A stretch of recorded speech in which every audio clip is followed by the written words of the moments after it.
Hello everyone and a very good evening to all of you.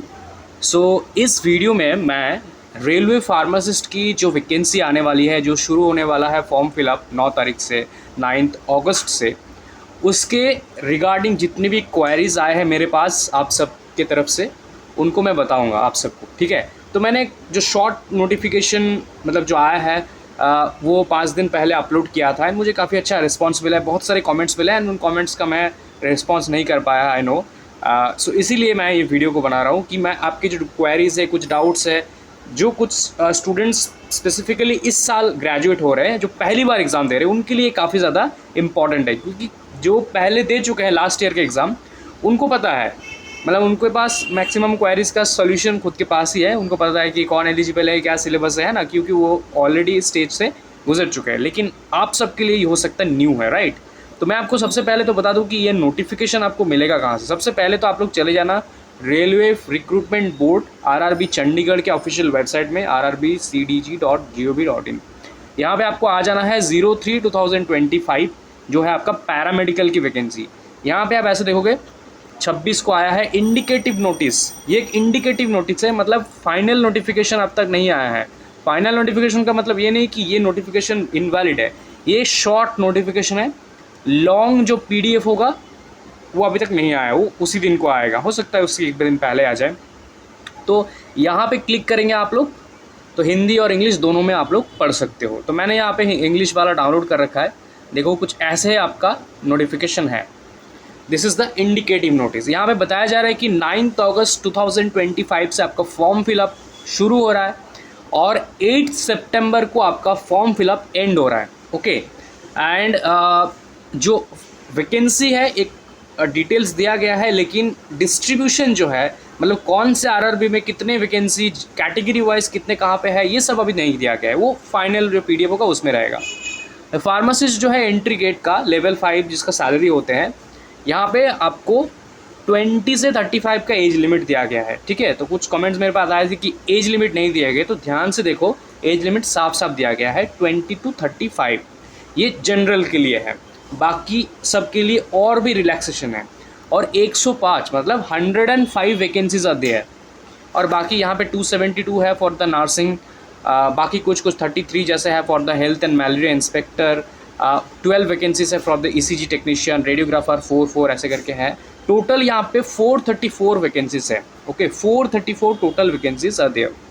Now यहाँ पे सभी हमारे जो है वेबसाइट सबके अलग अलग से दिया गया है, और इस बार का जो एग्ज़ाम है वो आरआरबी पटना कंडक्ट कर रहे हैं एक्चुअली। एनीवेज, सो अभी मैं आपके क्वायरीज़ वगैरह सब कुछ बताऊंगा, बट उससे पहले कुछ और डिटेल्स मैं आप सबको बता दूं। यहाँ पे आप लोग बहुत अच्छी तरीके से देख पाओगे, यहाँ पे काफ़ी अच्छी तरीके से यहाँ पे दिया गया है सारे डिटेल्स। ओके, तो इनमें से कुछ पॉइंट्स मैं मेंशन करना चाहूँगा पर्टिकुलरली कि फ़ीस क्या है। ओके, तो फीस होते हैं 500, जिसमें से 400 आपको रिफ़ंड कर दिए जाएंगे एग्ज़ाम देने के बाद। अगर आप एग्ज़ाम देते हो तो 400 रुपीज़ जो है आपको रिफ़ंड कर दिए जाएंगे। और SC/ST PH के लिए आपका 250 है, पूरा रिफ़ंड हो जाता है। बाकी ऑल फीमेल कैंडिडेट्स के लिए 250 है। बस हम लोग जो जनरल मेल स्टूडेंट्स हैं हम सब के लिए 500 रुपीज़ है। और कब रिफ़ंड होता है ये तो मुझे नहीं पता, क्योंकि लास्ट एग्ज़ाम का अब तक रिफ़ंड नहीं हुआ है, लेकिन ऐसा बोला जाता है कि रिफ़ंड हो जाता है। ओके, फ़िलहाल डेट्स यही है। ओके, बाकी डिटेल्स तब तक आया नहीं है। और आपका जो डेट ऑफ बर्थ, मतलब आपका एज जो आप लोग कैलकुलेट करोगे वो 1/1/2026 से करना।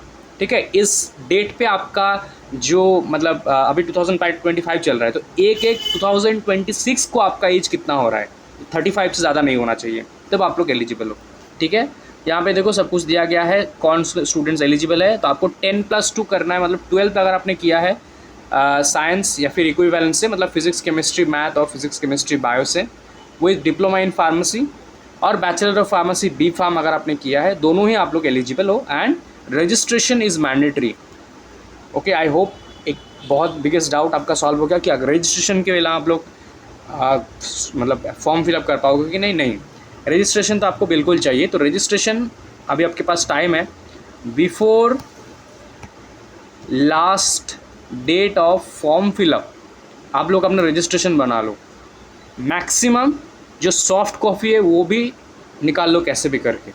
ओके, अभी एक मंथ टाइम है, एक and 1 month is enough to get any registration from any state. अगर आप लोग कोशिश करोगे तो कैसे भी करके, you know what I mean, कैसे भी करके निकाल लो, ठीक है। ऑल राइट, एंड यहाँ पे पोस्ट वाइज वैकेंसीज तो अभी दिया नहीं गया है। बाकी ये एग्ज़ाम का डिटेल्स ऐसे होता है नॉर्मली आपका 70 और 10 30, उसमें से 10 होगा आपका जनरल अवेयरनेस पे, मतलब current affairs including GK, general science मतलब फिजिक्स केमिस्ट्री और बायोलॉजी, इस पार्ट से आपका 10 क्वेश्चंस, और अरिथमेटिक रीजनिंग इंटेलिजेंस, इस इन 3 पार्ट से 10 क्वेश्चन। बाकी आपका फार्मेसी के क्वेश्चंस, ठीक है। 90 मिनट्स आपके ड्यूरेशन टाइम दिया जाता है, मतलब 1.5 घंटे का एग्ज़ाम होगा एक्चुअली। 1/3 आपका नेगेटिव होगा और मतलब करने पे आपको 100 मिलेगा एक करके, ठीक है। देखो यहाँ पे लिखा है रेलवे विल रिफंड द 400 और SC/ST के लिए 250, पूरा रिफ़ंड हो जाता है उनके लिए। एनीवेज, अब मैं आपको जो मैंने वीडियो बनाया था उस वीडियो में मैं ओपन कर लेता हूँ एक बार। ओके, नाउ यहाँ पे देखो राइट साइड पे काफ़ी सारे कमेंट्स हैं, तो मैं सबसे पहले तो यहाँ पे टॉप कमेंट्स को ही मैंने ओपन कर रखा है। यहाँ पे eligibility D pharmacy second years complete but license नहीं है, तो मैंने इसका सॉल्यूशन दे दिया है कि without license you can't apply. First of all इसको लाइसेंस नहीं कहते, इसको रजिस्ट्रेशन कहते हैं, ठीक है। एनीवेज, इस साल कंप्लीट क्या है बी फार्म, क्या मैं अप्लाई कर सकता हूँ? बिल्कुल कर सकते हो। All the freshers are eligible D pharm B pharm, okay. And form fill up के ऊपर वीडियो बिल्कुल बनाएंगे हम लोग, पहले दिन ही वीडियो बना देंगे, मतलब 9 को अगर स्टार्ट है तो 9 को ही बना देंगे। एग्ज़ाम कब होगा? एग्ज़ाम होने में टाइम लगेगा, मतलब फॉर्म फिलअप के काफ़ी टाइम बाद एग्ज़ाम होगा। 2026 को एग्ज़ाम होगा, ऐसे मान के चल सकते हो आप लोग, ठीक है। अभी बहुत टाइम है एग्ज़ाम होने में, आई थिंक मेरे हिसाब से अभी। एनीवेज, थोड़ा पहले भी हो सकता है, आई एम नॉट श्योर, क्योंकि देखो अभी मतलब शुरू हो रहा है, आई थिंक अभी चल रहा है अगस्त, है ना, अगस्त को स्टार्ट हो रहा है, तो सितंबर अक्टूबर नवंबर, हाँ 2026 हो जाएगा, जनवरी फरवरी आई थिंक। लैब की पोस्ट है, उसके लिए क्वालिफिकेशन क्या चाहिए? तो क्वालिफिकेशन उस नोटिस पे साफ साफ लिखा है, आप लोग देख लो अपने अपने हिसाब से। ये वाला वेबसाइट फॉलो करो, देखो यहाँ पे सभी के लिखा है, ओके। लैब, अगर आप बोलोगे कि लैब टेक्नीशियन का, तो देखो लैब असिस्टेंट का 10+12 in science, diploma in medical lab tech DMLT और certificate in medical lab technology, ठीक है, कोई भी आपका चाहिए यहाँ पे। Anyways, next sir, it will be online mode exam और डायरेक्ट इंटरव्यू? एग्ज़ाम होगा, उस इंटरव्यू वगैरह नहीं होता है, exam then DV document verification, okay. What are the syllabus and do we need to experience for the role? No need to have any experience and registration mandatory and syllabus मैं अगले video में बनाऊंगा, discuss करूंगा, don't worry about that. Already मेरे channel पे आपको syllabus के videos मिल जाएंगे, सिलेबस सेम ही रहने वाला है। I am from Mumbai, D pharma completed, I have experience of 10 years, no matter 10 years और वट एवर, आप सभी एलिजिबल हो, freshers and experience both, and experience of course आपको हेल्प करेंगे एग्ज़ाम देने में। पंजाब में कोई वैकेंसी हो तो बता, फार्मासिस्ट की अभी फ़िलहाल कोई गवर्नमेंट नहीं है वहाँ पे, अभी फ़िलहाल चल रहा है, आई थिंक मध्य प्रदेश में चल रहा है, लार्ज रिक्रूटमेंट है, ओके, DMER SSB, और महाराष्ट्र DMER चल रहा है आपका लार्ज वैकेंसी में से। CG में चल रहा है, CG में, ओके, आई थिंक CG में अभी बी फार्म को भी एलिजिबल कर दिया है एज़ पर शॉर्ट नोटिफिकेशन मैंने देखा। कमेंट करके बताना अगर आपको पता है तो इस रिलेटेड कुछ, आई थिंक मेरे हिसाब से कर दिया गया है। सो MP, CG, Maharashtra and I think, और लार्ज रिक्रूटमेंट इन तीनों जगह पे अभी आई थिंक अभी चल रहा है, okay. This is for all state graduates, of course all state. Colour blindness है, क्या मैं रेलवे फार्मासिस्ट का फॉर्म फिल? हाँ, कलर कर सकते हो आप, क्योंकि कलर रिलेटेड स्टैंडर्ड्स दिया गया है। Which documents are required? So documents की कोई बात नहीं है, मतलब डॉक्यूमेंट मतलब आपका कास्ट सर्टिफिकेट लगेंगे बस, बाकी आपका फ़ोटो, आपका सिग्नेचर और आपका रजिस्ट्रेशन इज़ इम्पॉर्टेंट, एंड आपका जो डेट ऑफ बर्थ के लिए एक प्रूफ और आपका आधार वगैरह, okay.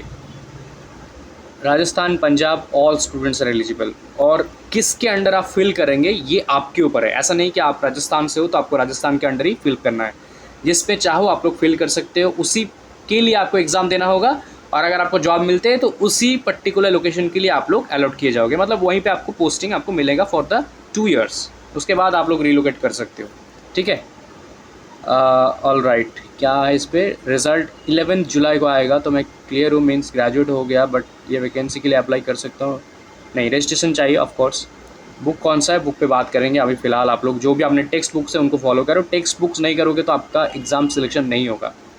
I want to fill this form, 37 है कि जॉब हो पाएगा? हाँ, हो सकता है, क्योंकि यहाँ पे अगर आप जनरल से आते हो तो नहीं होगा यहाँ पे, लेकिन अगर आप कोई कैटेगरी से आते हो तो हो सकता है यहाँ पे हो जाए, क्योंकि कैटेगरीज के लिए अलग से मतलब रिलैक्सेशन दिया गया है। Okay, add links of previous year question papers along with answer की।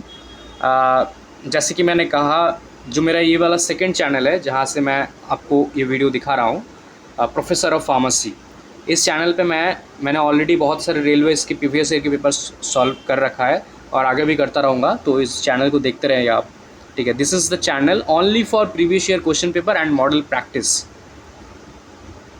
डी फार्म के लिए होगा कि बी फार्म एलिजिबल है? D pharm, B pharm, M pharm सभी एलिजिबल है। Okay, pharm D candidates eligible ना, फार्म डी एलिजिबल नहीं है इसके लिए। ओके, डी फार्म वालों के लिए किए हो गया ना एक्सपीरियंस, तो क्या पता नहीं, रजिस्ट्रेशन रिकॉर्ड, यस। सो ये कुछ कमेंट्स थे जिनका मैंने रिप्लाई कर दिया है ऑलमोस्ट, और आई थिंक नहीं है, एंड मैक्सिमम कमेंट्स इन्हीं में से होगा एक्चुअली। एंड बाकी के डिटेल्स आप लोग टाइम टू टाइम जो आरआरबी के वेबसाइट से यहाँ पे देख लेना, और बाकी मैं तो यहाँ पे अपलोड कर ही दूँगा रिलेटेड अपडेट्स, ठीक है। सो आई नो कुछ आपके डाउट्स है तो आप उनको कमेंट कर देना, जैसे क्या क्या आपको टॉपिक पे वीडियो चाहिए इससे रिलेटेड, जैसे सिलेबस पे एक वीडियो हो सकता है, ऑफ कोर्स एक प्रिपरेशन स्ट्रैटेजी पे एक वीडियो हो सकता है, कैसे आप लोग प्रिपरेशन अभी से स्टार्ट कर सकते हो, भले आपके पास काफ़ी टाइम है बट फिर भी इट्स नॉट इनफ, है ना, कैसे A to Z आप लोग प्रिपरेशन स्टार्ट कर सकते हो।